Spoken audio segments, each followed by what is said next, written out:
आज विधानसभा के पटल पर बजट पेश किया जाएगा और यह आम बजट अनुमानित है कि 1,40,000 करोड़ रुपए का होगा। साफ तौर पर मंत्री रामेश्वर उरांव जो वित्त मंत्री हैं, उन्होंने कहा कि यह बजट गरीब और जो पिछड़े हैं उनसे जुड़ा हुआ होगा, घर गृहस्थी जो संभालती है महिलाएं उनसे जुड़ा हुआ होगा। तो साफ तौर पर अब देखना होगा कि आखिर जब बजट विधानसभा की पटल पर पेश होता है तो जिस तरह का अनुमान और जिस तरह का दावा सत्ता पक्ष की ओर से किया जा रहा है क्या वैसा ही होता है या कुछ और। अगर बात करें पिछले बार की तो पिछले बार के मुकाबले कुछ प्रतिशत अधिक बजट इस बार पेश किया जाना है और कई मायने में यह बजट काफी खास है क्योंकि साल 2024 ही चुनावी वर्ष है। नवंबर से दिसंबर में झारखंड में विधानसभा का चुनाव होना है, तो ऐसे में सरकार की ओर से भी जब बजट बनाया जा रहा होगा तो ख्याल रखा गया होगा तमाम लोगों का कि कोई भी जो इसमें है वो छूटे नहीं, चाहे छात्र की बात कर ले, महिलाओं की बात कर ले या फिर गरीबी रेखा में जो लोग आते हैं उनके लिए क्या कुछ विशेष पैकेज सरकार लेकर आती है यह तो थोड़ा देर में ही स्पष्ट हो पाएगा। लेकिन इससे पहले ही तमाम जो सत्ता पक्ष के विधायक हैं वो भी दावा कर रहे हैं कि बजट अपने आप में अलग है और काफी खास बजट होने वाला है। तो तमाम तैयारियां जो है विधानसभा में पूरी हो गई। कुछ ही देर में विधानसभा की पटल पर वित्त मंत्री रामेश्वर उरांव जो बजट है वो पढ़ेंगे और सीधे तौर पर तमाम चीजें निकलकर सामने आएंगी कि आखिर कितने का बजट है। आपको सुनाते हैं क्या कुछ कह रहे हैं वित्त मंत्री रामेश्वर उरांव और तमाम विधायक। और ये भी जानते हैं कि मैं क्या बोलता रहा हूँ, फाइनेंस मिनिस्टर बजट पढ़ने के पहले कुछ नहीं बोलता। बजट पढ़ने के लिए हजारों क्वेश्चन कीजिए, बोल देगा, वो उत्तर देगा, संतुष्ट करेगा। सर सिर्फ हम कह रहे हैं कि झारखंडी जनता क्या उम्मीद करे, बस उम्मीद मैं पूछ रहा हूँ। ये है पीपुल्स बजट है, सुन लीजिए, पीपुल्स बजट आम लोगों का बजट है। और जब मेरे जैसे आदमी पीपुल्स कहता है तो बराबर उसका अर्थ होता है पुअर पीपुल, है ना। पीपुल मैंने सब नहीं आते हैं, बड़े बड़े लोग नहीं आते हैं। मेरे जैसे आदमी के लिए पीपल मीन्स पुअर पीपुल, उन्हीं का बजट है। ठीक हो गया। ये रहेगा खासकर अबू आवास है, पेंशन है, ये सब पर हम लोग ज़्यादा फोकस दिए। रोड पर जो रोड है उस पर आपके विभाग की अगर हम बात करें पर्यटन की, उसमें भी ठीक ठाक है। कुछ रोजगार वगैरह को लेकर के पर्यटन में कुछ नई पहल शुरू हो रही है। देखिए, पर्यटन बढ़ेगा तो अपने रोजगार बढ़ेगा। और आप देखते होंगे पहले से पर्यटन में बहुत अच्छा हम लोग काम कर रहे हैं और लोग भी आ रहे हैं और आगे भी हम लोग काम करेंगे। किसी तरह की नाराजगी है जो पुराने भाजपाई हैं जो अपने को कहते हैं कि हम ही लोग भाजपा की नींव रखे, तो इसमें तो मुझे भी शक की बू आ रही है। सर वो कह रहे हैं कि 1 महीना हो गया किंग पिन पता नहीं चल पा रहा है कि पेपर लीक मामले में किंग पिन कौन है, इसके लिए सीबीआई जांच जरूरी है। किंग पिन क्या होता है हमको नहीं पता।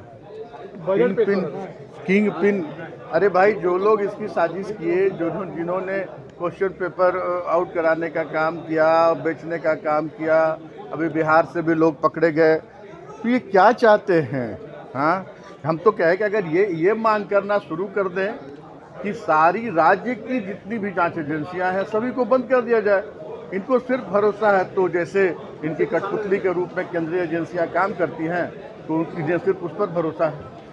इनकी भी तो सरकार थी, इनके समय में एसआईटी जांच नहीं होती थी। सरकार का अंतिम बजट आने जा रहा है, कैसा होगा सर? निश्चित रूप से सरकार के जितने भी बजट आए हैं इन 4 वर्षों में, ये पूरी तरह से अंतिम पंक्ति के लोगों को लक्ष्य करके हमारा बजट रहा, जिसका सीधा सीधा लाभ लोगों को मिल रहा है। चाहे वो अबू आवास की बात हो, सावित्रीबाई फुले कन्या समृद्धि की बात हो, या और भी जो भी हमारी सामाजिक सुरक्षा के तहत हमारा ग्रीन कार्ड की बात हो, नीलांबर पीतांबर योजना की बात हो, हर तरह से अंतिम पंक्ति के लोगों को लक्ष्य करके। और आप देखे होंगे कि अभी हमारे राज्य में हमने एक इतिहास कायम किया है कि 15,000 किलोमीटर ग्रामीण सड़कों का सुदृढ़ीकरण कराया जा रहा है।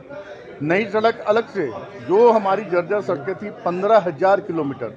तो ये सब इसी सोच के तहत बजट में आप देखेंगे कि और भी हम झारखंड को कैसे समृद्ध बना सके और ज़्यादा से ज़्यादा झारखंड वासियों को हम जिनके लिए ये राज्य का निर्माण कराया गया उनको उनका हक अधिकार दें। हमारा राज्य के दूरगामी भविष्य को तय करने वाला होगा, राज्य की उन्नति और समृद्धि के मार्ग को प्रशस्त करेगा। और हम लोक लुभावन करके केवल राजनीतिक उद्देश्यों की पूर्ति के लिए हम अपने राज्य की दिशा दशा और भविष्य को खतरे में नहीं रख सकते हैं। तो ये राज्य की दूरगामी भविष्य को तय करेगा, अंतिम पायदान पे खड़े व्यक्ति की समृद्धि और उसकी उन्नति के मार्ग को प्रशस्त करेगा। और ये इस बजट के बहुत अच्छे आउटपुट निकलेंगे। आपके विभाग में किस तरह का बजट एक्सपेक्ट कर रहे हैं? जब राज्य स्वस्थ होगा, बजट स्वस्थ होगा, राज्य का अंतिम व्यक्ति स्वस्थ होगा तो स्वाभाविक है सब कुछ स्वस्थ होगा। कई चुनावी वादे पूरे नहीं हुए तो अंतिम वर्ष क्या वो वादों को पूरा करने की कोशिश होगी? क्या हम नहीं वादे किए थे 2 करोड़? नहीं हम नहीं, भत्ता ये सब नहीं मिल पाए। नहीं हम नहीं वादे किए थे 2 करोड़ नौजवानों को रोजगार देने का। हम नहीं वादा किया था। हम नहीं वादा किया था कि 100 दिन में स्विस बैंक से पैसा आ जाएगा। क्या हम नहीं वो गारंटी दिया था कि 100? नहीं, हम नहीं गारंटी दिया था कि हमारा जो है डॉलर जो है वो रुपया बढ़ जाएगा, डॉलर घट जाएगा, ये सब हमने गारंटी दिया था। तो वो झूठ बोलेंगे तो आप भी झूठ बोलेंगे। अब वो झूठ बोले या सच बोले तो आप तो सच ही परोस रहे हैं उनकी बात को, हमारी बात को तो झूठ ही परोसते हैं। चलेगा सदन लग रहा है भाई मैं तो उम्मीद करता हूँ कि ये लोकतंत्र का पवित्र मंदिर है, इसकी गरिमा, इसकी विश्वसनीयता विपक्ष के साथियों को बरकरार रखनी चाहिए। जिस तरीके से वह हास्यास्पद कर रहे हैं और नाटक नौटंकी कर रहे हैं, हो हंगामा कर रहे हैं, और हंगामा भी आदमी नारा भी लगाता है तो नारा लगाने का भी तौर तरीका होता है, तो इनका तो नारा भी जो है हो हा हुआ करता है। ये कहीं से भी सदन की गरिमा को तार तार कर रहे हैं ये लोग। कल आपने देखा कि सप्लीमेंट्री बजट हम लोग लाए, क्यों लाए? खर्च हुआ तब न लाए। ये भाजपा क्या बोलेगी यार, ये क्या काम ही है हर चीज़ में खामियां निकालना। तो हमें हमारा बजट आने दीजिए। निश्चित तौर पर झारखंडियों का बजट होगा, आम जनता का बजट होगा, यहाँ के युवाओं का ये बजट होगा। थोड़ा वेट एंड वॉच। तो सीधे तौर पर आपने सुना कि वित्त मंत्री रामेश्वर उरांव ने दावा किया कि यह बजट गरीब और दलित, पिछड़ा और तमाम लोगों को ख्याल में रखकर बनाया गया है। बजट काफी बेहतर होने वाला है।